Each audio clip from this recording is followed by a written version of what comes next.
Masaya ang maraming netizens dahil nakikita nila ang pagbabagong pisikal at emosyonal ni Kris Aquino. Although tuloy-tuloy pa rin ang gamutan para ma-maintain ang health ni Kris, hindi pa rin ito sumusuko dahil sa dami ng mga fans na nagpipray at pati na rin ng mga taong nakapaligid sa kanya. Ilan sa mga close friends na laging umaalala kay Kris ay ang sikat na Pinoy designer na si Michael Leyva, si Alvin Gagi at pati na rin ang masugid na nagmamahal kay Kris, si Vice Governor Mark Leviste. Ayon sa mga netizens, nalulungkot sila sa paghiwalay ng dalawa, pero prayer nila na patuloy na mag-flourish ang relasyon ni Kris at Mark. Simple lang naman ang hiling ni Kris, mag-focus muna si Mark sa trabaho nito sa Batangas at si Kris ay mag-focus muna sa kanyang pagpapagaling. Kaya naman napansin ng mga netizens na iba na rin ang itsura ni Kris ngayon. Ayon sa kanila, blooming si Kris dahil may nagpapasaya dito. Napansin din ng sikat na actress at director na si Gina Alahar ang pagbabagong pisikal ni Kris. Ayon sa kanya, masaya siya na makita na healthy si Kris. Great to see you looking strong, Kris. God answers prayers.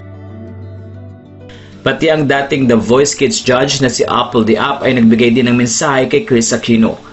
Power to you at Kris Aquino, here if you ever need anything. Ang beauty queen na si Miriam Kiambao ay may mensahe din kay Kris na nagpipray din ng complete healing para sa Queen of All Media ng Pilipinas. Samantala isang netizen naman na nagsabing naiiyak siya tuwing nakikita si Bimbi sa tabi ni Kris. I burst into tears hearing your son's voice saying, "Water, Mama. Just like you, I am hanging on for my children and hub. I take Methotrexate 15mg each week for almost a year now for my RA and being monitored for 2 more autoimmune diseases. I beg God to spare you from RA because it's excruciatingly painful and the side effect is horrendous.